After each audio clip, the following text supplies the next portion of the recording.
Salut à tous, distingués abonnés. Tout en espérant que vous allez bien, nous on se porte très bien.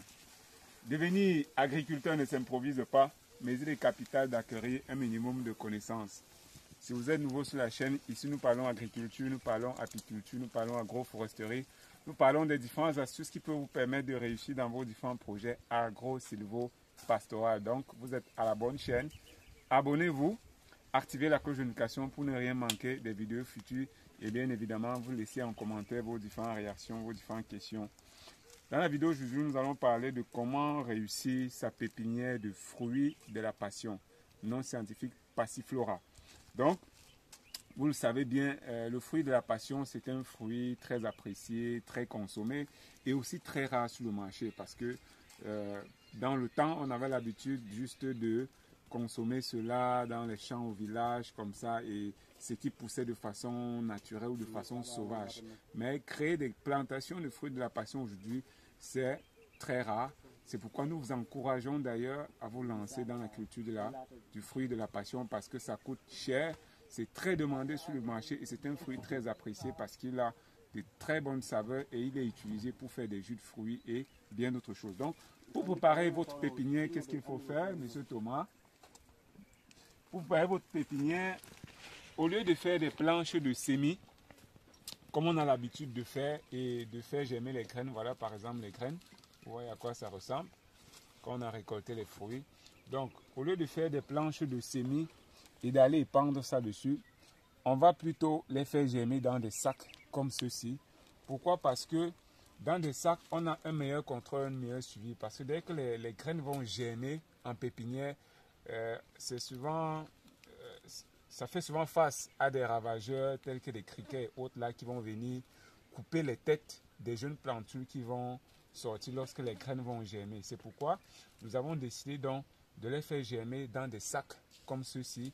Parce que dans les sacs ici, on a un meilleur contrôle parce qu'après avoir mis les graines, ensemencé les graines, on va simplement venir avec ce qu'on appelle soit une moustiquaire, soit une toile, bref, quelque chose qui ressemble à de la moustiquaire pour pouvoir protéger cela et éviter que les insectes puissent venir récolter ou couper les têtes des jeunes plantes lorsque cela va germer. Donc, votre terreau, il doit être préparé, c'est quoi? Vous allez tout simplement mélanger la terre de surface avec de la fiente de poule ou de bœuf ou du compost ou même les fesses de porc ou de lapin.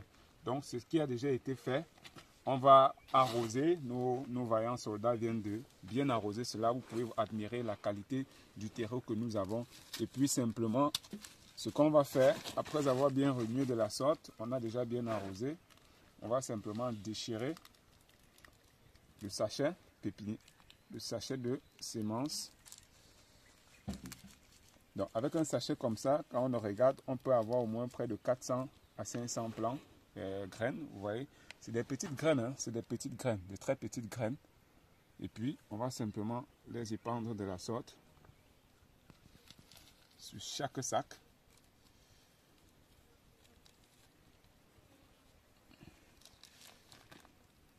Pour faire germer les graines. Et puis, ça c'est bon pour celui-ci. On fait la même chose. Je rappelle que la fiente, on a mis la fiente, ça fait déjà pratiquement 1 semaine et demie. Donc, on arrosait pour permettre donc à cette fiente d'être éteinte, de ne pas pouvoir brûler donc les jeunes plantules qui vont sortir. Et après, on va épandre comme ça. Donc là, on estime à plus de 1300-1400 jeunes plantules qu'on est en train de préparer. Donc, et vous allez voir déjà là, nous avons des sachets pépinières déjà bien amendés, bien préparés pour recevoir les jeunes plants. Parce que ça, c'est pour simplement permettre la germination des graines. Et par la suite, dès qu'elles auront l'âge pour pouvoir être repiquées, on va simplement venir récupérer ces jeunes plantules-là et les remettre dans des sachets pépinières qu'on a déjà remplis au préalable, comme vous pouvez le constater. Et puis, attendre qu'ils ont l'âge pour aller en champ, le temps de préparer un site idéal pour que cela reçoive nos plants. Donc, vous allez forcément me demander lorsqu'on voudra mettre en champ, quels sont les écartements, quelle est la technique à suivre. Pour avoir tout ça, on va vous faire suivre le procédé tout au long. Et puis vous aurez toutes les informations le moment venu. Donc, comme nous sommes à la phase de pépinière, après avoir épandu les graines comme ça, on va simplement venir avec une couche de terre qu'on va épandre là-dessus et puis le tout sera joué comme une légère couche de terre. Maintenant, on va recouvrir avec une légère couche de terre. Thomas, pardon, viens avec un arrosoir d'eau. On recouvre avec une légère couche de terre pour faciliter donc la germination, parce que si on met une couche de terre trop épaisse, cela va empêcher les plantures de sortir.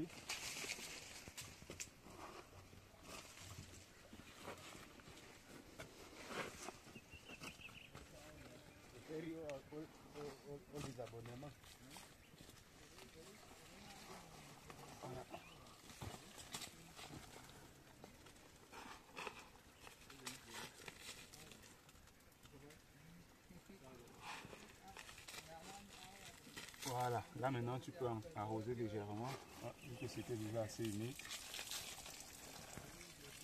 Vas-y là-bas aussi. Voilà. C'est bon, ça va. Le substrat était déjà assez humide. Donc là c'est bon maintenant. Le substrat il est bien. Voilà. Donc voilà nos plants qui sont prêts. On va simplement donc recouvrir avec un voile pour un moustiquaire ou un tamis, quelque chose comme ça, qui puisse avoir des mailles très réduites pour empêcher donc les insectes de pouvoir traverser et pouvoir donc découper les jeunes plantules qui vont sortir. On n'aura plus qu'à être patient, patienter quelques semaines et puis on va commencer à voir les jeunes repousses qui vont sortir de part et d'autre, quoi. Allez, laissez en commentaire vos différentes réactions. Abonnez-vous surtout à la chaîne pour ne rien manquer, parce qu'à chaque start, d'ici 2 semaines, on va également faire une vidéo pour vous montrer le développement. Par la suite, on va vous montrer comment on va repiquer ça dans ces sachets pépinières. Et puis, on va également parler de la préparation du site et des différentes conditions pour pouvoir accueillir les différentes plantules. On se dit à très bientôt pour une nouvelle vidéo et un nouveau partage.